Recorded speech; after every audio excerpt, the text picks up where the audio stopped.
Hello friends, எல்லாருக்கும் வணக்கம். இன்றைக்கி நம்ம இந்த பதிவில் என்ன பார்க்க போகிறோம் அப்படின்னு பார்த்தீங்கன்னா, எல்லாத்துக்குமே ரொம்ப யூஸ்ஃபுல்லாக இருக்கக்கூடிய ஒரு டிப்ஸ் அப்படின்னே சொல்லலாங்க. ஆமாங்க, நம்ம கார்த்திகை தீபம் வரப்போகுது. அதற்கான ஒரு பயனுள்ள ஒரு வீடியோவை இது இருக்கும் அப்படின்னு நான் சொல்கிறேன். ஏன் அப்படின்னு கேட்டிங்க அப்படின்னா, நம்ம வீட்டில் பார்த்தீங்க அப்படின்னா கார்த்திகை தீபம் ஏற்றுவோம். ஆனால் அது கொஞ்ச நேரத்துலேயே பார்த்தீங்க அப்படின்னா காற்றுனால அணைஞ்சு போயிடும். இல்லை அப்படின்னா எண்ணெய் சீக்கிரமாக குடிச்சு அந்த விளக்கு சீக்கிரம் அவிஞ்சு போயிடும்.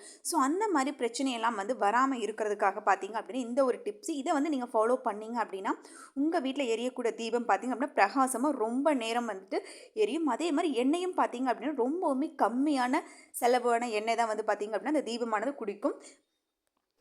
முதல்ல பார்த்தீங்க அப்படின்னா நம்ம விளக்கு சுட்டிகளை கடையிலேருந்து வாங்கிட்டு வந்துடுவோம்.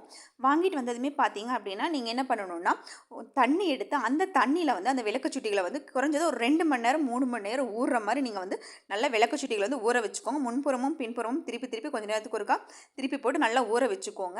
அப்படி ஊற வச்சு நீங்கள் அதை கொஞ்சம் நேரம் எடுத்து வெயில காய வச்சுக்கணும். அப்படி ஊற வைக்கும் பொழுது பார்த்தீங்க அப்படின்னா உங்களுக்கு அந்த விளக்கானது எண்ணெய் குடிக்கிறது அப்படிங்கிறது ரொம்பவுமே கம்மியாக இருக்கும்.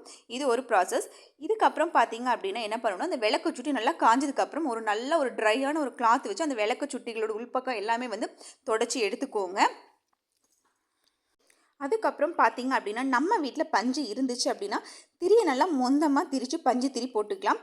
அப்படி இல்லை நம்ம கடையில் தான் வாங்குவோம் அப்படின்னு சொன்னீங்க அப்படின்னா திரி ரொம்ப லேசாக இருந்துச்சு அப்படின்னா நீங்கள் அந்த திரிகளை 2 திரியை ஒன்றா சேர்த்து கூட கொஞ்சம் மொந்தமான திரியாக நம்ம பயன்படுத்தலாம். அதனால் தப்பு கிடையாது.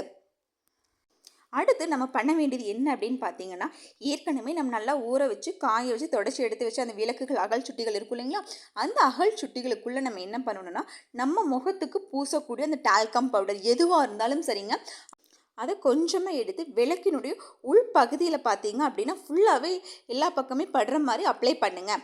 அப்ளை பண்ணும்போது பார்த்தீங்க அப்படின்னா அந்த விளக்குடைய நிறமானது பார்த்தீங்க அப்படின்னா லேசாக வெள்ளை கலரில் வந்துருக்கீங்கன்னா நம்ம பவுடர் போட்டிருக்கோம் இல்லைங்களா, அதனால பார்த்தீங்கன்னா லேசாக வெள்ளை கலரில் வந்துடும். அது அப்படியே இருக்கட்டும், விட்டுருங்க. அதுக்கப்புறம் பார்த்தீங்க அப்படின்னா அதுக்குள்ளே ஒரு சின்ன ஒரு கற்பூர துண்டு போட்டுக்கோங்க.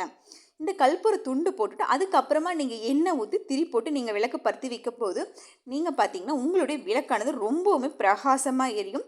எண்ணெயும் பார்த்தீங்க அப்படின்னா ரொம்பவுமே குறைவாக குடிக்கும்.